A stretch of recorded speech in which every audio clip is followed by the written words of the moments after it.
Welcome back. I'm Anthony Bailey here. Another episode of The Reset. The Reset, and I'm Rici Bell. It's so great to be back with you all. It's a really good time for us here. We had, of course, some great week. We had great content really the last couple of weeks. Yep. Today kind of falls into a very similar realm for us. We're going to be able to cover something that's going to impact everyone. Yes. In one way or another. And hopefully generations to come. Yeah. Right? That really is the goal. That's really the goal. is the goal. So we're so happy about that. Our guest today, somebody we've known for quite a while. I met him when my wife and I were house shopping years ago before we really got to that point. He was a consummate professional and was really knowledgeable, we found. And so we were excited, of course, to get a chance to keep our connection with him. He'll talk about more of that, of course, as we go through the interview. But he is a real estate professional and a professional on top of that. So please help us welcome Mr. Gary Carter. Thank you.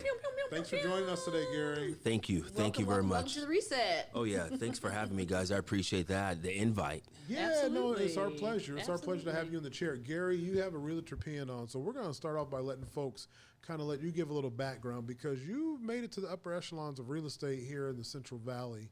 Talk to us about your background, some of the positions that you've held. First of all, do you know, it starts with a quote like I always say to my students. I am a professor at Fresno City College also. I've been teaching there since 2007, and students become realtors. And I always say, you don't know what you may say or do to inspire someone else. So this podcast you guys are doing, you guys are inspiring people. People are listening. It's real down to earth, and it's really to the ears, you know, because that's what people need to hear. And we were talking about earlier, studio at AB, you were talking to Rici about you were down and out of town doing some mental awareness type deal. Oh, yeah. So that's very important, and this is healing, right? Believe it or not. It is. It really is. Find a way to really enrich folks. No, Absolutely. you guys have. You guys are. And you don't know this, but when we first got these segments started, they came to us and said, hey, we want you to do something on the air. And Rici and I had just recently kind of reconnected on the professional side of things and said, let's do this because it's something that could have a positive impact. Right.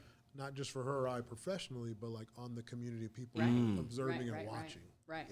That's very important because, man, there's so many individuals that helped me get to where I'm at right now. You know, Anthony, you asked, well, you know, where'd you start? Well, in 2002, right, as a licensed realtor.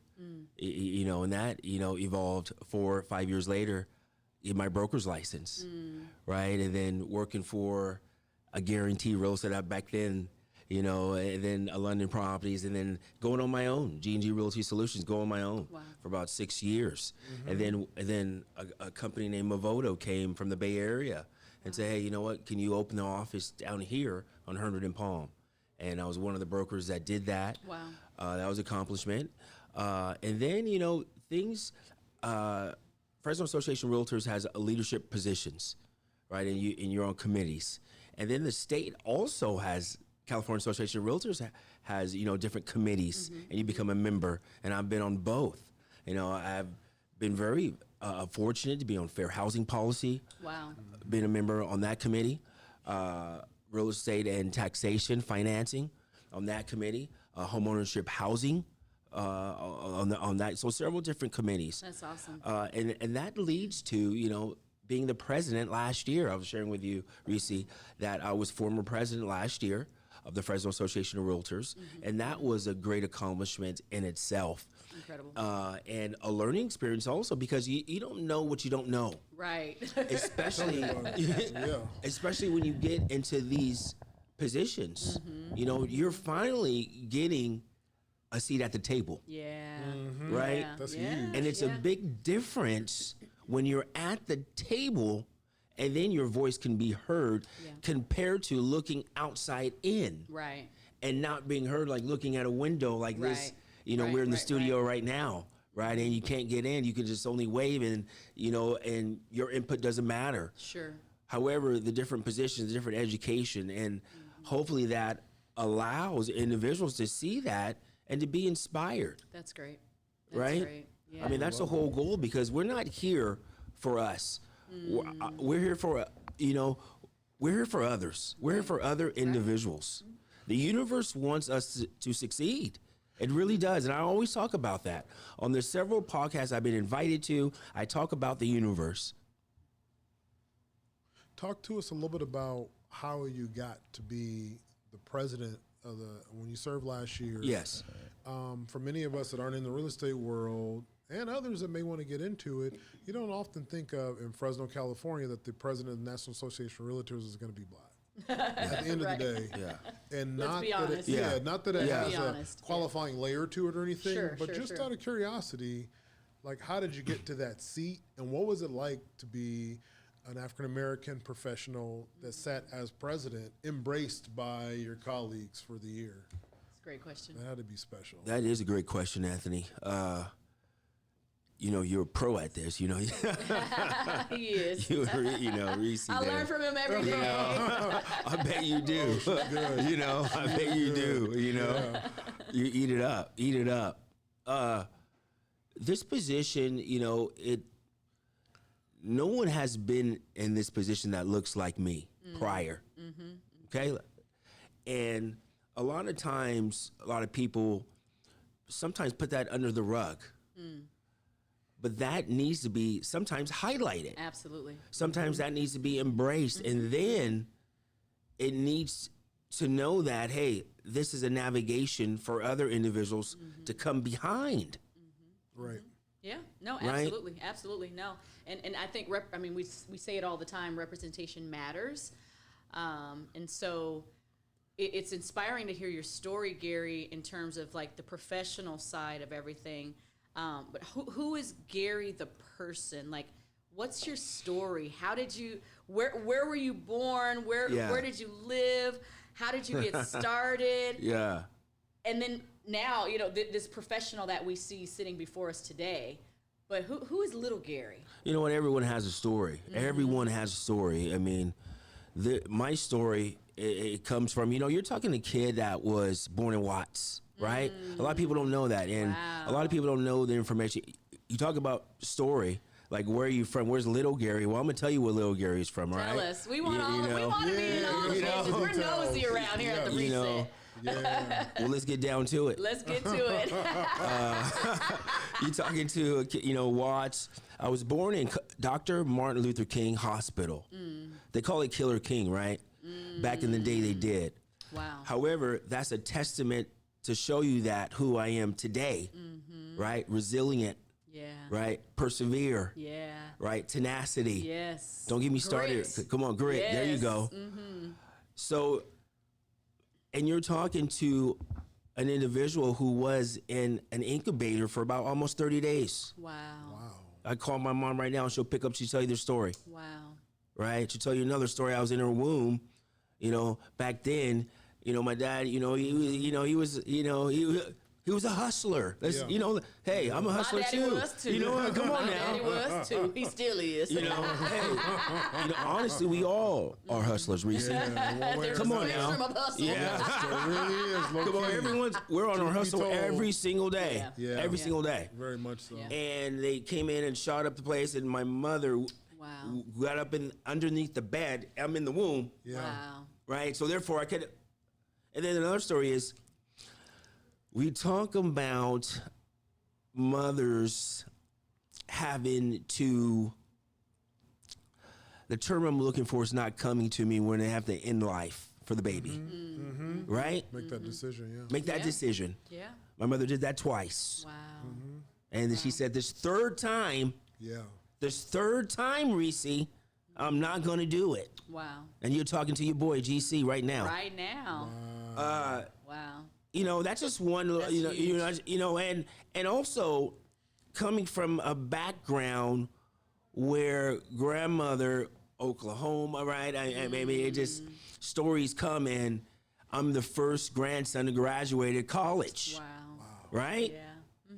I mean, that's big. That's huge. So therefore, the responsibility was always there, and I take one step at a time That's with right. it. That's right. Even though as little Gary, we had challenges, right? With my biological mother, I was moved when I was 3 years old, stepmother, and my biological father raising me, right? Stepmother was an educator. She was a teacher. She was a hard nose, and and do you know how you have like some people, like your brother and sister, and you have two brothers, like two grow up in the same household, but Yeah. Oh, absolutely. Diverging paths. in a big Absolutely. they go way. different ways. Yep. And rest her soul, R.I.P. both my parents. You know, my biological mother is still alive. I just talked to her this morning. We still contact, and she just said it right now. And here's the blessing about it. Gary, you and I have a different relationship between her and my half sister, right? She's much older. We have Joe, and she said, you know what? You have to understand that, Gary, and it's not in the past, and no regrets or any. That's the way it is now. Right. So I'm very fortunate. When I was growing up, I was like, you know, I'm blessed. I have two moms, Right. right? Because I used to always see my mom, sometimes periodically, whatever the pace may, you know, sometimes not for years, sometimes, but we always contacted, and sometimes as challenging as a kid, you don't know what you don't know. Right. And then you go into an area where you went to Oakland schools, Grass Valley Elementary. Now I'm talking to my Bay Area folks out there. Yeah. Grass Valley. I went to San Leandro, right? Union City, Yep. you know, UC, Union City, the East Bay, next to Fremont, Hayward, James Logan High, to all the Colts out there, high school out there. And growing up in a multi-area, Multicultural area. multicultural area, diverse, right? You go to my best friend. Oh my gosh, my best friend, he was Polish. Oh, wow. You know, he was on the baseball team, right? I mean, I had friends that were Polish. I had friends that were black, Asian, Indian. I had it the whole gamut, Korean. I had the whole gamut, and I was very fortunate to experience those different. And then don't forget, I'm a '70s kid. I'm a '70s baby. So let's go back into different eras, the different decades. Yeah, that's a whole nother. Right? It is. And you're knocking on the door and saying, "Hey, is Christopher here?" Right? Come on in, Gary. Have a seat. Do you want something to eat? It's very different. Yeah. It's back very then. different. Yeah. Very yeah, different. yeah. And they embraced me. So therefore, now going back, fast forward to Fresno in 1993, graduated high school, and Fresno equipped me, Union City, the Bay Area, equipped me for Fresno. Does that make sense? Yep. Right? When have you ever been to Oklahoma? I've been to Oklahoma. Yeah. Oh, yeah. And I came to Fresno. I was like, "This is Oklahoma. Low This key. is Tulsa. Yes, very Whoa. This Took me part back. of the valley is very much. You know, it took me back a little into bit, it, you know? but it got me here because, once again, resilience. Resilience. Yeah. You're talking to an individual that wasn't a 4.0 student. I wasn't 3.5. I wasn't even a 3.0 student. Wow. Okay? Let's keep it real. Yeah. And until college, I started reading books, right? Dr. Robert Anthony, the total self-confidence of an individual, right? Because we have these past layers where people have labeled us, and these are people that are close to us that have that title Yeah. of a mother or a father or an uncle or an aunt, and you embrace that and you think You that take it- is yeah. you, Yeah. Yep. but it's not. Yeah. quick yeah. Come on question. now, come on. Quick Yeah. question. 'Cause Hey, I B, love go where ahead. you're at right now. I want to put a pin right where you are Yes. for a second. You said something to me about getting beyond the old relationship with your birth mother, Yes. and you're in a much healthier place now. I think there could be, with the dynamics of the family separation Absolutely. and splitting up, what allowed you to be able to get over that hill? I mean, share a tip or two Yeah. for people at home that are watching this that are struggling internally with how to get over those old wounds from early Right. on in life. Right. You didn't let it hold you back professionally. I mean, because you're rocking Right. it out. Rocking it. You know, from where you started with your relationship with your biological parents. I Yeah. mean, this is kind of tremendous. You know, this is like a reset. This is therapy for me, right? You know, this is because reliving this and people listening to this, and they're sitting there like, wow, I had that same situation, or Right. I didn't know Gary was going through that. And because people don't know the true story of an individual. They only have access to what we show them. Correct. What we give them. And that's the true. one of the danger Yeah. points around social media. But that's Yeah. a whole nother conversation for another time. That's true. But yes. No, you're absolutely we right. don't know. Rici, don't you're know. absolutely right. And that I knew that, you see, if I were to grow up in LA, I don't think I'll be here talking to you right now. Wow. So there was a line in the road, right? Which direction are you gonna go? Because my dad divorced my stepmother when I was 13 years old. So another Right. could have been another setback. Right, Wow. right. 13. Right? So now I understand how important it is for fathers to be around for the children. Not only fathers, black fathers, Right. to be around. So therefore, when I'm talking to my wife or I'm suggesting a solution, I'm trying to say, you know what? We need to figure this out for the long haul. Let's look in the long term. And that's the long game. A lot of, we'll get into that later where we'll say people don't look into the long game enough. They look into the short term, right? They look into the long game. We need to start looking into the long game. But Anthony, it I saw like people were around me having like different lives than myself, right? And I was like, I kind of want that life too. What do I need to do to get on at 13? Yeah. Right? At Yeah. 13 years old. So when my son is 13 years old, he's a pretty smart kid. He's smarter than me when I was 13. These kids now, they're so much advanced Yeah. with his technology, with his academics, So true. and plus they're doing multi other things too. Yeah. And I was just, how do I get to that? You have to go to college, right? So my stepmother, she went to college, right? Her mother was a doctor, not a physician, a doctor in education. Wow. So have you heard that book, Rich Dad, Poor Dad? Robert Kiyosaki? I read that book. That's a great one. Yeah. I haven't. I'll shoot haven't you the read link that one. over for it. Yeah, that's good. It's really kind of similar to my situation, Wow. right? I mean, because I had like a biological mother, like, she's from the streets, sell jewelry, sell other stuff. Come on now. Yeah. My dad's from LA. He's right, but he's very smart too. Culinary arts. He didn't go to college.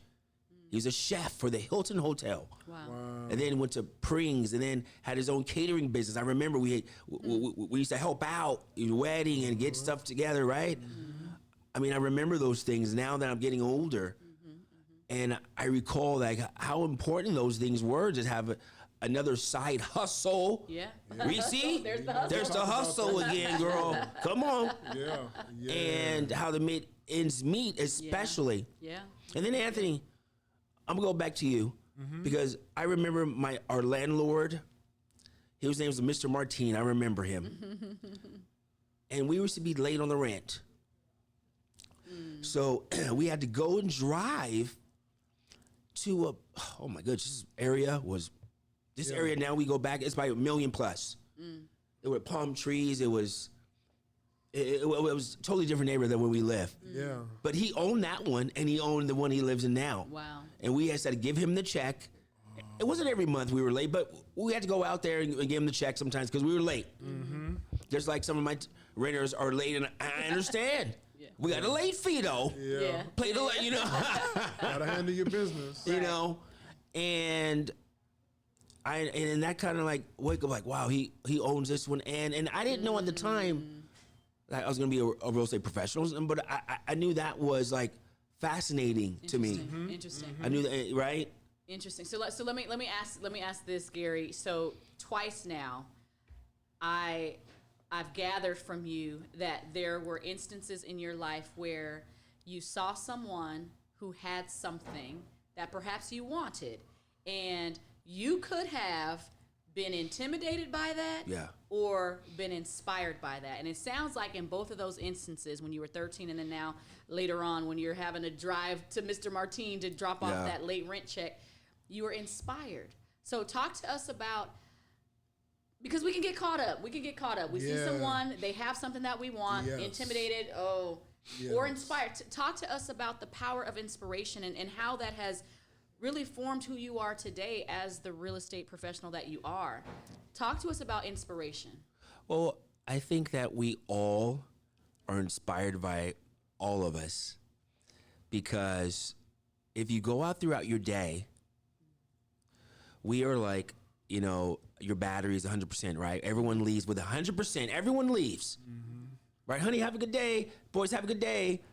That's 100%. And then we come out into the world, leaving our house, right? Especially if there's a positive environment, which you should start off, right? Yeah. Even reading or listening, some type. And then we come out here into the world. How do we handle things of that nature? I mean, you really have to like boil down to it and just like, what really matters to you? What really matters? And that's going back to the long game again. What really matters to you? And what are the different paths to get there? Because it's work. You know, it's not overnight success. You heard that before. That's right. And if I have to go to Fresno State, and let's go back to that Fresno State story, because there's another grit story, another tenacity story. You know, RIP Miss McDonald had a program, summer bridge program, right? Yeah. And if I did not, you know, and Tamara, her daughter, I want to say hello. She's a good friend of mine, and Michael and the father. Oh man, great family. And if that program didn't exist, the summer bridge program, from a kid that had 2.5 to under 2.5. Right, I walked on Fresno State, but at the last minute, the grade situation came back. But then I got a job at the grocery business at Vaughn's. So I said, you know what, I'm gonna work now. I'm gonna be on my hustle. That's what matters. Right. I'm gonna work, get to school, get the bills paid. Yeah. But that summer bridge allowed me to say, you know what, I can do this. Yeah. I can be a person on a college campus. That's right. And go back to Union City, and they say that. You're going to Fresno State. Ha ha ha ha. You'll be back in 1 year. Oh, ha ha ha. You won't get your degree. Ha ha ha ha. You should be going to community college. Ha ha ha ha ha. No way. So there was two of us. There was one buddy. He went to San Jose State, and then That's where my daughter is. Oh, nice. Shout out to the Spartans. Shout out to the Trojans. Spartans. Spartans. Oh, excuse me, Spartans. Yes, the Spartans. There you go. You know. And it was like. And I was Fresno State, the Bulldogs, and out of 10 of us, right? So there's 2 gone, and there's 8 left. No college, right? Just stayed hanging out. Worked, did whatever, and nothing wrong to that at all. But what I'm saying is the numbers, and that's how we get to today. Like you look around, and I'm talking to my son. You look, all these people around 10, 15 guys. You need to understand that at 18, you need to go to the next level, son. What is the next level? Yeah. The next level. And we're talking about that now in 8th grade. You have to start. You have to start. Yeah. Right? Yeah. Rici, you know, you got a daughter at San Jose State. So I think going back to Rici, your question, seeing others and knowing like, how do you have to get there? You have to roll up your sleeves. Right. You have to roll up your sleeves. Right. And get to work, honestly. Right. And get to work. Don't be afraid of the hard work. Don't be afraid of hard work. I remember that studying for exams. I remember some of my friends did not graduate college. I remember some of my friends having children in college. I remember some of my friends. I mean, so, and I remember some friends graduating though too. Sure. Of course. And then, Rici, you said real estate. I remember that first time, and it's always going back to persistence. You need a 70 to pass the state exam. I got a 66 the first time. Oh, wow. Close, but no cigar. You're right, Anthony. Wow. Second time, I was like, I'm prepared now. Yeah. the first time I was like, oh, is this really for me? Oh. Should I be looking at something else? Why didn't you quit? Why didn't I quit? Yeah. Because I felt like this is, This is what you were supposed to do. yeah, this is what I'm supposed to be doing. Love it. So therefore, let's do it again. Let's take this exam again. I love it. Second time, 68. Oh, Oh my. 68. Almost there. Wow. And then the third time? I was like, dude, Right. if it's 68, I'm going to pass this That's third right. time. Yeah, That's yeah. right. Right? I mean, this is, and Rici, once I pass that exam, I know there's like the blood that's flowing with me right now. My life was going to change, Anthony. Oh, I love That's that. deep. Keep That's trying, really folks. deep. You talk a lot about perseverance, and Yes. you've talked over the past couple of months about people overcoming those Right, right. early issues and really pushing through it. Right, right, This right. is fascinating to Right, hear right, that. right. And I love Anthony, it. you I know love me. it. Yeah. Anthony, you didn't even know all this Good. stuff about me. You know what No, I I mean? had And no clue. that's what I'm saying. But No however, clue. this is Reese's bringing it all out. She's like, I want to know little Gary. I want to know with the She's- afro, with she's hair, good. with That- hair. that's one of I her want to know that little specialties. Gary. Take With, us to the you know, with the foundation, afro. the foundation. Yeah. right? And that's very important. My dad always said, foundation. Yeah. And you Matters. and it's crazy how real estate correlates with the foundation. That's the first thing. It's the foundation. So as we got another minute or two here to go, Love it. what are the things we always talk about is kind of going forward? What are those things that you can give the viewers that they can take with them to make their lives better, to make their situation? And to not give up, Yeah. to be inspired. What's your final message to our viewers? I think that people are being watched all the time, and we don't know who's watching us, right? We don't know who's listening to us. So with that being said, we should attempt to put our best foot forward. However, there's challenges that do come abroad. I mean, Of course. however, the key is not giving up. And how do you not give up? You know, surround yourself, reading, listening, all that. Now, our internet is so accessible. You can Google anything. Right. You can get passages from the Bible, right? And you can, you know, and also going back to this, and I'm gonna close with this. If you do something for other individuals, if you open a door, ask for, do you need help? Yeah. Do you know what that's gonna do to your mental, Yep. your endorphins, Yeah. right? Your psychological. That's going to do wonders. It really is, and that's going back to the universe. The universe supports you if you support it. Right, and I want to thank you guys. I really do. No, it's definitely been our pleasure. Resilience, tenacity, Yeah. perseverance, not giving up, Yes. inspiration. And we didn't even It's get been into a other great- stuff that we Yeah. were so. We'll have to good. get you back in the beginning of the year. Yeah. Because we know folks Folks are who going are to be setting thinking goals. about setting their goals. Yeah. And, Oh, and yes. the home ownership is a huge one. Correct. At the Correct. beginning of the year. So Correct. And, definitely it, do that. Awesome. and if anyone wants to reach out to me, Yeah. Yes, right? we'll make sure We'll to. put your yes. socials and everything Thank out you. there for Thank you sure. very much. Gary, thank you so much for joining us. We want to thank you guys for joining us as well. The reset just rolls on. We're back a couple of weeks now off of our break, and I think we're all just kind of reinvigorated, re-energized to continue to bring you these heartfelt topics. They're going to have a big impact. Absolutely. on your Absolutely. life. And as usual, you know the question that we like to leave you all with. At the end of the day, we just want to know, Are you okay?